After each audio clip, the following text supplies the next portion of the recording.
الحمد لله وكفى وسلام على عباده الذين اصطفى أما بعد فأعوذ بالله من الشيطان الرجيم بسم الله الرحمن الرحيم وأتموا الحج والعمرة لله وقال الله تبارك وتعالى في مقام آخر وأذن في الناس بالحج يأتوك رجالا وعلى كل ضامر يأتين من كل فج عميق آمنت بالله صدق الله مولانا العظيم وصدق رسوله النبي الكريم ونحن على ذلك لمن الشاهدين والشاكرين والحمد لله رب العالمين۔ میرے واجب الاحترام عزیز سامعین حضرات، اللہ جل شانہ کی طرف سے اپنے بندوں پر جو عبادات مقرر فرمائی ہیں، ایسی عبادات جو فرض کا درجہ رکھتی ہیں کہ جنہیں ارکان اسلام بھی کہا جاتا ہے، جو بنیادی حیثیت کے طور پر ہر انسان کے لیے ان کو اللہ کا حکم سمجھ کر کرنا ضروری ہو جاتا ہے۔ ان میں کلمہ طیبہ ہے، رب کی توحید کی گواہی ہے، نبی کی رسالت کی گواہی ہے، نماز کا اہتمام ہے،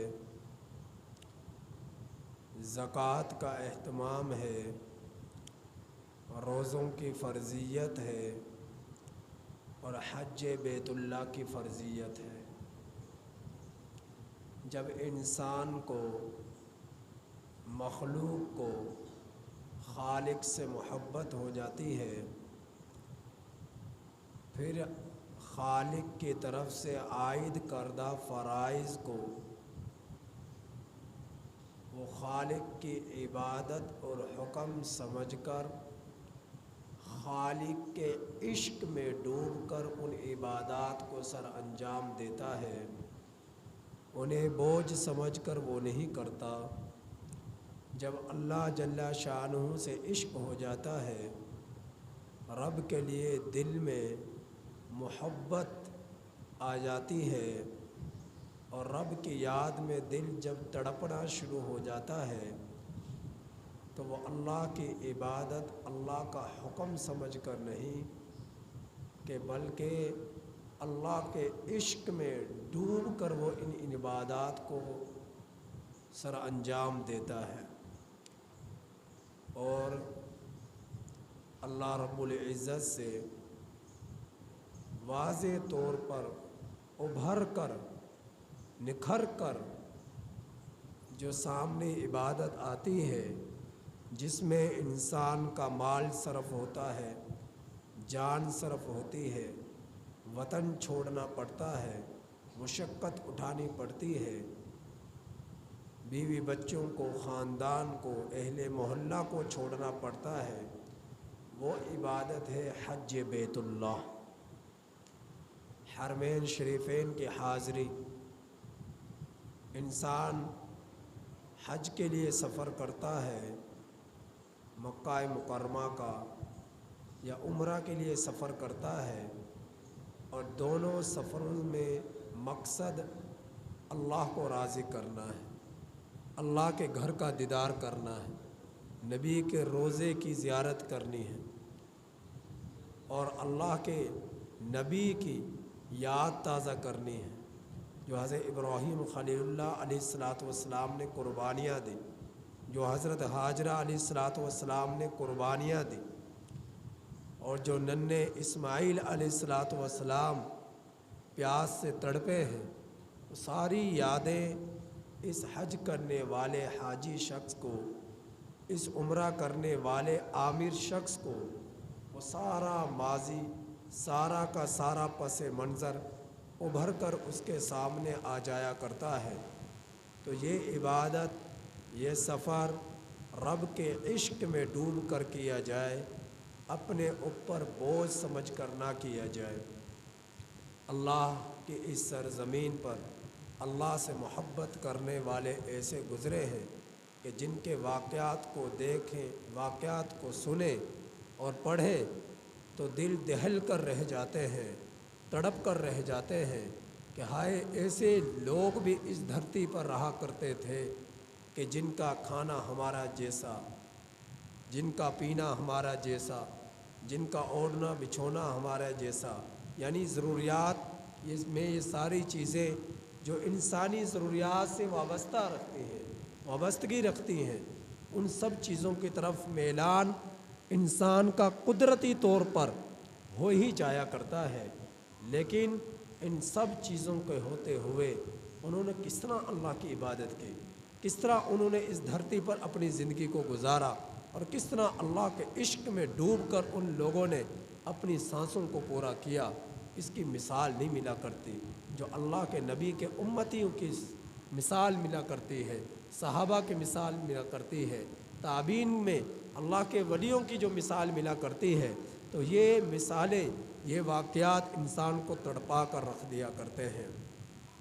انسان جب اللہ کی عبادت کرے تو اللہ کے عشق میں ڈوب کر کرے، نماز پڑھے اللہ کے عشق میں ڈوب کر پڑھے، زکوٰۃ ادا کرے اللہ کے عشق میں ڈوب کر اللہ کے مخلوق کا خیال کرتے ہوئے اس کی ادائیگی کرے، اس کے حقوق کا خیال کرتے ہوئے اس کی ادائیگی کرے۔ انسان جو ہے روزے رکھے تو اللہ کے عشق میں ڈوب کر رکھے، اللہ رب العزت سے دعا مانگے تو اللہ کے عشق میں ڈوب کر دعا مانگے، پھر دیکھیں آپ کی دعاؤں کے اثرات کیا ہوا کرتے ہیں، پھر دیکھنا آپ کی نمازوں کا اثر کیا ہوا کرتا ہے، پھر دیکھنا آپ کی زکوٰۃ کی ادائیگی کی بنا پر آپ کے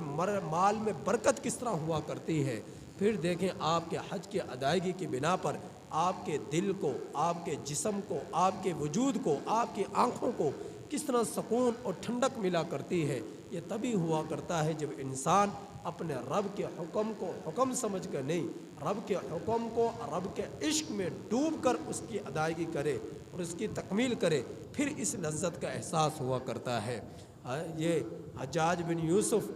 اس دنیا کے اندر ایسا سخت ترین انسان گزرا ہے کہ جو کام کرنے کا ارادہ کر لیتا، ٹھان لیتا، تو اس کو کرے ہی چھوڑتا، تو اس کی تلوار سے صحابہ کے خون کے قطرے بہے ہیں۔ لیکن ایک وقت ایسا آیا کہ جب یہ شخص اپنے مرض الوفات کے بستر پر تھا، اور جب پتہ تھا کہ اب مرنے والا ہوں، سانسیں اکھڑنے والی ہیں، اس وقت پھر اللہ تعالیٰ سے رویا ہے، گڑ گڑایا ہے۔ اس کے واقعات میں لکھا ہے کہ اس قدر رویا، اللہ رب العزت سے معافی مانگی اور اپنے تخت سے، اپنے بستر سے زمین پر گرا، فرمایا، کہنے لگا، اے اللہ، تو بڑا احکم الحاکمین ہے، بخشنے والا ہے، تو جانتا ہے کہ میرا جیسا شاید ظالم شخص اس دھرتی پر کوئی نہ آیا ہو، لیکن یا اللہ، تو میرا خالق ہے، میں تیری مخلوق ہوں، میں تیرا بندہ ہوں، تو مجھے معاف کر دے، جو مجھ سے کوتاہیاں ہوئیں تو مجھے معاف کر دے۔ لوگ کہنے لگے کہ بادشاہ سلامت اپنے تخت سے نیچے کیوں آ گیا، اپنے بستر سے نیچے کیوں آ گیا، اوپر آ۔ کہنے لگا، نہیں، میں اس قابل نہیں ہوں کہ اب میں اپنے بستر پر بیٹھ کے اپنے رب سے فریاد کروں، میں اس قابل ہوں کہ میں زمین پر اپنی پیشانی کو رگڑ کر اپنے رب کو مناؤں اور اپنی معافی کراؤں۔ تو ظالم شخص بھی جب مرنے لگا تو اللہ نے اسے یہ موقع دیا کہ اس کے دل میں اس قدر اللہ کا خوف آیا اور موت کے بعد کے حالات اس کے سامنے آئے کہ نامعلوم کیا میرے مرنے کے بعد میرا بنے گا، تو رب سے گڑ گڑا کر دعائیں مانگ رہا ہے۔ یہی حجاج بن یوسف خانہ کعبہ کا طواف کر رہا ہے، طواف کرتے کرتے دیکھا کہ ایک نابینا شخص ہے اور مطاف میں بیٹھا ہوا ہے، اور وہ جو ہے اللہ رب العزت سے فریاد کر رہا ہے، دعا مانگ رہا ہے، یا اللہ میری بینائی لوٹا دے، یا اللہ میری بینائی لوٹا دے۔ حجاج بن یوسف نے اس کو دیکھا کہ یہ شخص معذور ہے، آنکھوں میں بینائی نہیں ہے، نابینا ہے، اور یہ اللہ سے مانگ رہا ہے، لیکن اس کی کیفیت کو دیکھا کہ ایسے انداز میں دعا مانگ رہا ہے جس طرح غافل شخص مانگا کرتا ہے، لاپرواہ شخص مانگا کرتا ہے، تو اس طرح مانگتے ہوئے دیکھا حجاج بن یوسف جو ہے اس کے پاس آ کر رکا۔ اس نے کہا کیا مانگ رہا ہے؟ کہنے لگا میں مانگ رہا ہوں یا اللہ میری بینائی لوٹا دے۔ کہنے لگا اچھا بینائی کی دعا کر رہا ہے، میرے کچھ چکر رہ گئے طواف کے، ان کے مکمل ہونے سے پہلے اگر تو نے اللہ سے اپنی بینائی کو نہ لیا تو پھر میں تجھے قتل کرنے کا حکم دوں گا، تجھے قتل کرا دیا جائے گا۔ اب یہ شخص اور پریشان ہو گیا کہ پہلے تو صرف آنکھوں کا مسئلہ تھا، اب تو جان کا مسئلہ بن گیا۔ حجاج بن یوسف نے ایک اپنا جو ہے گارڈ بھی اس کے پاس چھوڑ دیا بطور نگران کے کہ اس کی نگرانی کرنا کہیں بھاگ نہ جائے۔ حجاج بن یوسف نے اپنے ابھی چکر پورے نہیں کر پایا تھا کہ اللہ رب العزت سے اس شخص نے اس قدر رو رو کر گڑ گڑا کر اللہ رب العزت سے دعا مانگی، یا اللہ پہلے تو آنکھوں کا مسئلہ تھا، اب تو جان کا مسئلہ بن گیا، یا اللہ تو میری آنکھوں کی بینائی کو لوٹا دے ورنہ یہ تو مجھے قتل کرا دے گا۔ جب حجاج بن یوسف نے اپنا تعارف کرایا کہ میں حجاج ہوں تو وہ تو ڈر گیا، کیونکہ حجاج کے واقعات اور حجاج کا خوف علاقے بھر میں پھیلا ہوا تھا، لوگ جانتے تھے، اور اپنے زمانے کے مشہور شخص تھا، اس کے ظلم سے لوگ واقف تھے، تو یہ تو ڈر گیا۔ اور پھر اللہ سے جب رو رو کر تڑپ اور ایک تڑپ کے ساتھ اللہ رب العزت سے جب دعا مانگی تو اللہ نے اس کی دعا کو قبول کیا۔ حجاج بن یوسف کے طواف کے چکر مکمل ہونے سے پہلے اللہ نے اس کی بینائی کو واپس لوٹا دیا۔ تو دعا مانگی جائے تو ایسے انداز میں مانگی جائے کہ اللہ رب العزت سے جو ہے منوانے کی نیت سے مانگی جائے کہ اب میں اٹھوں گا تو اللہ کو منوا کر ہی، اللہ سے اپنی حاجت کو پورا کرا کر ہی اٹھوں گا۔ ابراہیم بن ادہم رحمۃ اللہ علیہ بڑے اللہ کے ولی گزرے، یہ بلخ شہر سے گزرے، بلخ شہر سے انہوں نے سفر کیا کہ میں عمرہ کروں گا، عمرہ کی نیت سے بلخ شہر سے اس نے سفر کرنا شروع کیا۔ جب اس نے سفر کیا تو اس کے سفر کی عجیب کیفیت تھی، جب ایک قدم رکھتا اپنا مصلی بچھاتا اور پھر 2 رکعت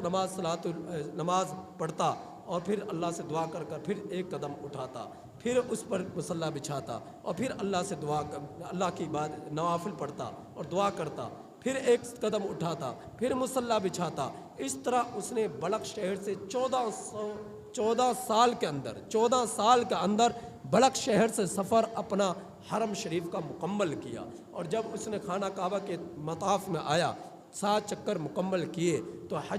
مقام ابراہیم کے پاس آ کر 2 رکعت نماز نوافل کے پڑھے، اس کے بعد پھر اللہ سے دعا مانگی، یا اللہ تو جانتا ہے کہ میں لوگ تو جو ہے تیرے گھر کا سفر کرتے ہیں قدموں پر چل کر، لیکن میں وہ شخص ہوں یا اللہ قدموں پر چل کر تیرے گھر کا سفر نہیں کیا بلکہ پلکوں کے بل اپنے تیرے گھر کا سفر کر آیا ہوں، لہٰذا یا اللہ تو مجھے معاف کر دے اور مغفرت فرما دے، میری بخشش فرما دے۔ آپ دیکھیں یہ ہماری عقل میں آنے والا واقعہ نہیں ہے کہ 14 سال کے اندر یہ سفر کر رہا ہے بلخ شہر سے حرم شریف کا، اور ہر قدم پر جو ہے نوافل کا اہتمام کر رہا ہے، ہر قدم پر نوافل کا اہتمام کر رہا ہے، اور 14 سال کے اندر اس کا یہ سفر مکمل ہوتا ہے، اور پھر بھی اللہ سے یہ کہہ رہا ہے یا اللہ مجھے معاف کر دے، مجھے معاف کر دے، میری مغفرت کر دے۔ تو ہے کوئی ایسا شخص جو آج کے زمانے کے اندر یہ 14 ایسا سفر عمرہ کر سکے، سفر حج کر سکے جیسا ان لوگوں نے سفر حج کیے تھے، جس طرح ان لوگوں نے عمرے کے سفر کیے تھے؟